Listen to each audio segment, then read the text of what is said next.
A new poll out today on President Biden is deeply troubling for Democrats, and it shows huge trouble for them heading into the midterm elections. So the New York Times even out with this report this afternoon. You know it's bad when the New York Times is all over you. So was CNN this afternoon. Most Democrats don't want Biden in 2024, new poll shows. And they're scrambling right now. I mean, they're scrambling. And when you look at when they're asked, do you feel like the country is going in the right direction or the wrong direction? Take a look at this graph. Right direction? No, that's the blue. You don't want that. Like if you're a politician and you're hoping to win re-election, you don't want the wrong direction graph sticking straight up in the air like that. And there's a lot of discussion now among liberal elites as to, oh my God, are we facing another Jimmy Carter moment here? Yes, but I feel like this most Democrats headline, don't want Biden, could have been repeated, right, in 2019. That's not news. Democrats didn't want Biden for the 2020 election, but still somehow got stuck with him and voted for him, right? Well, corporatists, he was never really popular within the party. I mean, he was like... No, they didn't want him at all. Yeah, it was like, we don't want this guy. We don't want this guy. He's too old. He can't handle it. There's no way. Right. He doesn't speak in complex sentences. He speaks in independent clauses, which don't end up making sense as a sentence. Well, there was a lot of question about his cognitive abilities even back then, right? He was saying things that didn't make sense on the stage. And of course, it was amazing to watch the mainstream media. Like they're like CNN was like, you can't talk about this. Like, be nice. Like, don't talk about this. You weren't allowed to bring it up. You weren't allowed to have discussions about it. It was, and I frankly don't like talking about it now, right? But it concerns me because of, well, the state of the nation, right? Well, and who's running things? Like, do you honestly believe, like, when there was a Wall Street Journal article a few weeks ago that was an opinion piece written by Joe Biden, and it was in the Wall Street Journal? Come on.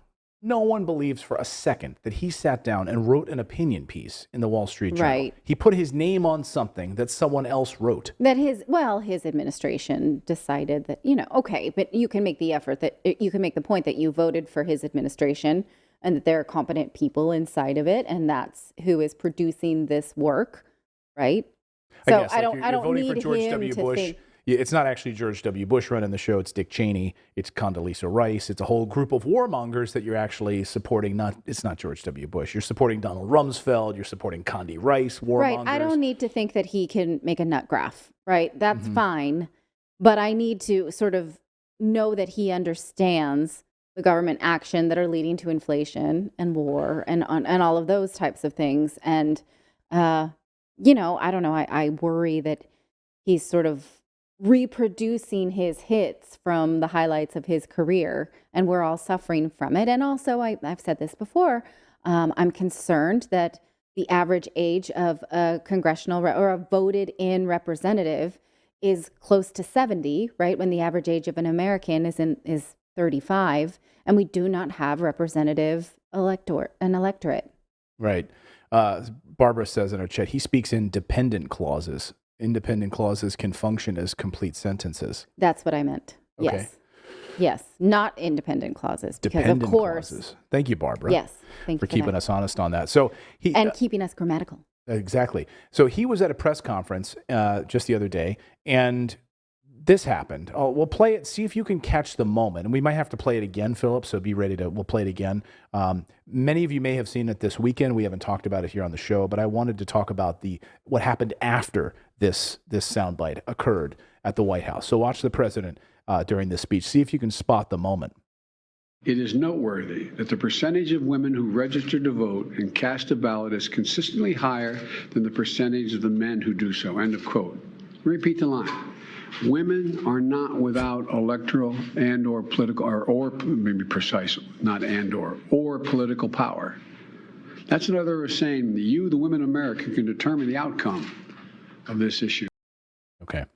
I watched that a few times through as well, and watched Kamala Harris's face, and she doesn't even flinch. No, because if you've seen some training. Well, because if you've seen her over the past few weeks, I mean, she can't.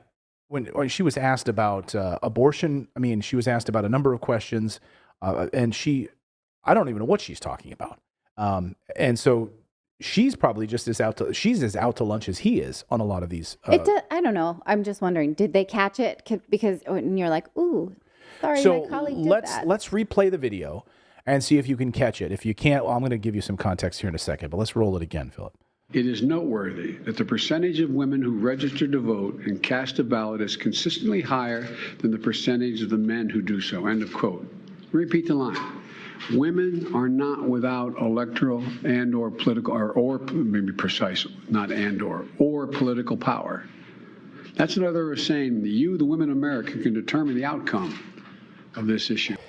All right. So sort of in the middle there, he says he was reading a quote and he's in the teleprompter, right? It said end quote. You don't read that part. Like that's the end of the quote. And then it was for emphasis for him to repeat that line. Right. So he said he read that part out like and there's jokes online about him being like Ron Burgundy. Right. If you've ever seen It is kind of a cruel way to run prompter, though, because the prompter is moving. Right. So he would have to go and find the top of the sentence in a moving prompter. So I'm going to give him a little bit of credit there because reading a teleprompter is hard. And if he was reading the moving prompter and then had to go and find the beginning of that sentence, we don't know how big the prompter was. The problem is he didn't, right? Right, and he probably should have known not to say, repeat the line. End quote, repeat the line. Yes. So he's literally saying what's in the prompter, which is giving him emphasis on what he should be doing. So he just But they shouldn't have wrote, repeat the line. They just should have copied and pasted the line. Right, because as people are trying to defend him, saying, well, yeah, no, he just said, let me repeat the line. He didn't say, let me repeat the line. So here's how the White House... And he didn't, in fact, repeat anything related to that. So exactly, that my point. He never went back and then repeated anything. He just said, let me repeat that, and then went on. So even if he did say, let me repeat that, he never repeated it. The bottom line is the White House then published a transcript of this, and they totally hid what he said. And they changed what he said to make it seem less, less senile. So here's what the White House said, and this is a tweet from Jerry Dunleavy. White House transcript of Biden remarks is now incorrectly aligned with what this White House assistant press secretary falsely claimed on Twitter, despite the video showing Biden clearly stating end of quote, repeat the line, and not using the word not and let me repeat the line. So then, of course, you can see on the right-hand side of the screen, this is the official whitehouse.gov transcript of it where they stick in this extra word just to, make him look less senile, I guess. Let me repeat the line. And he didn't say that. And again, this is the White House. There's been a number of cases now where he has said, if this was just like a one-off instant, this happened under the Trump administration, of course. We saw the White House also changing transcripts under the Trump administration. It happened under the the Obama administration. It's happened in every White House. They've changed these transcripts. So let's be absolutely fair on that point. But this White House has now had to walk back a number of really scary things that this president has said. Getting rid of Putin, right? Regime change in Russia. This guy cannot remain in power any longer. Right. There's been a number. Images of the president walking into a room with cue cards that said, take your seat, right? Sit down now. Yeah. I mean, this is the leader of the free world. And so I think you kind of sit back and you say, when we talk about the cabal, or we talk about a deep state, these guys are here for like a fleeting amount of time. They're in office for a short amount of time.